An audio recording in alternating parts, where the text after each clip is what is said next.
Good evening, everybody. Tomorrow is my brother's birthday, so I am going to make what my mom always called Cajun sheath cake.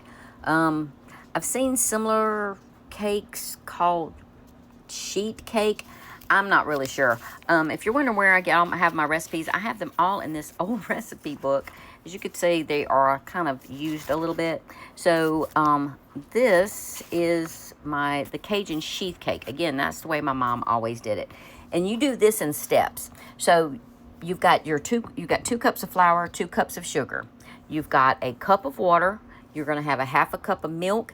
And it calls for buttermilk. And to make your own buttermilk, I don't know if you know this, but for like a half a cup of milk, you could put a teaspoon of vinegar, and that will make buttermilk. It's going to have baking soda in it. It's going to have eggs. It's going to have cocoa, and it's going to have 2 sticks of butter. For the icing, you're going to have walnuts, a stick of butter, powdered sugar, and vanilla extract. And I always use a little bit of almond to go in that. So your first step, you're going to put your butter and your cocoa in your cup of water, and you're going to bring it to a boil.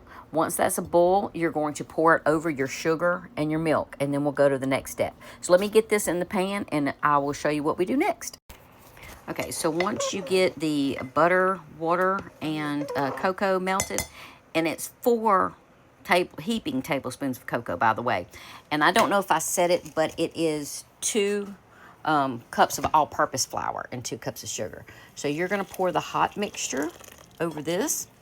We're going to get this mixed up, and then after this is mixed, I'm going to add in my egg, milk, and soda. Okay, after you get this mixed up, you're going to see it has a real thick fudgy texture.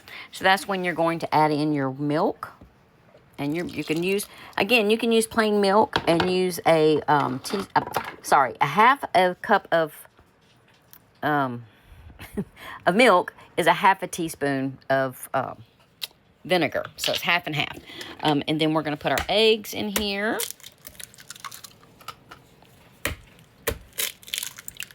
All right. And we're going to get this mixed up. I need to add my vanilla extract. I'm going to put that in here, get this mixed, and I'll show you the texture before I pour it into the butter greased pan. Okay, so once you have it mixed, good and mixed, you can see it's going to be real runny. But that's the way it's supposed to look, so don't worry. That's the way it's supposed to look. So we're going to get this poured into our 9x13 pan. It's greased and floured. Usually I use Baker's Joy. I'm sure y'all have heard of Baker's Joy. But somehow I let myself run out. So I had to grease and flour this. So it's a little bit more flour than I normally, way it would normally look. So I'm going to get all this, scoop all this out of the container, and then I'm going to get this in the oven at 350 for 30 minutes or until it pulls away from the sides. Okay, it's been 30 minutes, and as you can see, the cake has pulled away from the edges. And you can do the toothpick test where you put the toothpick in. If it comes out clean, it's done. Or you can do the touch test. And the touch test is you take it, and when it bounces back, it means it's done. So this cake is done. Once it's done, you're going to put it on your rack, your cooling rack, and you're going to start your icing. Now, your icing, you're going to put this on about medium. You're going to melt your butter, and you're going to melt it with a teaspoon of your vanilla, a half a teaspoon of almond. And if you've watched me do any baking, I always do almond extract. I just like the way it smells. And you're going to do 2 heaping tablespoons of cocoa.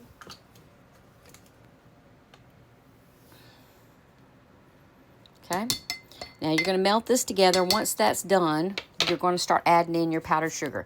Now you use a box of powdered sugar, or a box is 3.5 to 4 cups of powdered sugar. So I put about 4 cups in here. I've also got a cup of walnuts, and I always keep you a little milk to the side because if it's too thick, because it has to be pourable. As soon as it's done, you're going to pour it on top of the hot cake. So it still has to be pourable. Needs to be thick, but pourable. So that's why I always keep a little milk in case I need to add it. So let me get this mixed up, and once I add the powdered sugar and all that, I'll show you how it's supposed to look.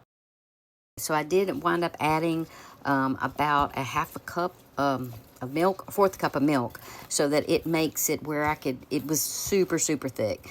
I didn't quite use the 4 cups of powdered sugar.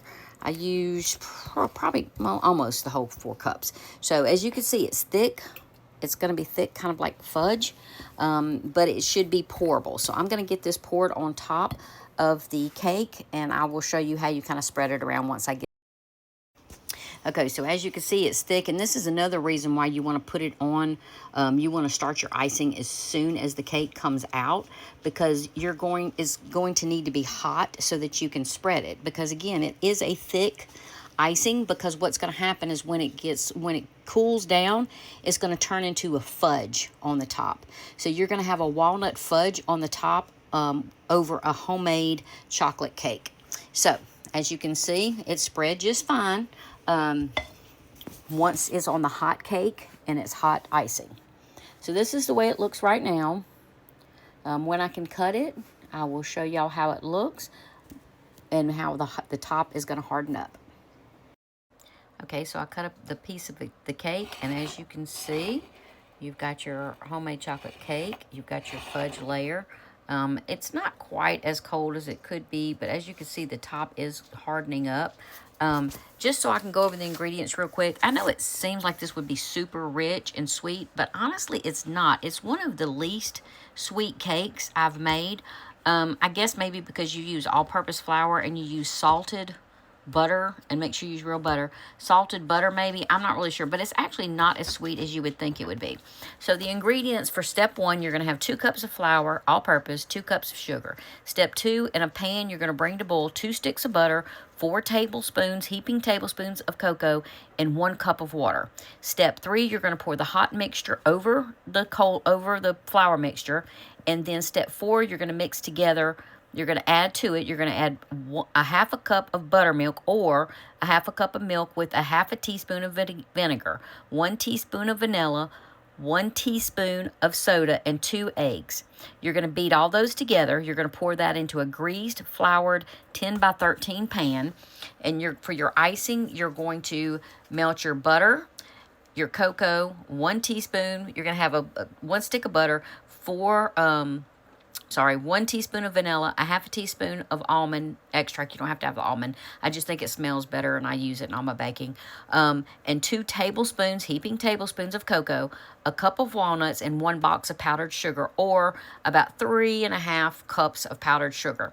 You're going to, and make sure you put maybe half a cup of milk aside in case you need to kind of thin it while it's still hot. And once the cake comes out of the oven, you're going to pour the hot, you're going to pour the icing over the cake while it's still hot. You're going to let it cool completely before you cut it. And then it's going to be in the oven, at 350 for 30 minutes. So anyway, if y'all have any questions, let me know.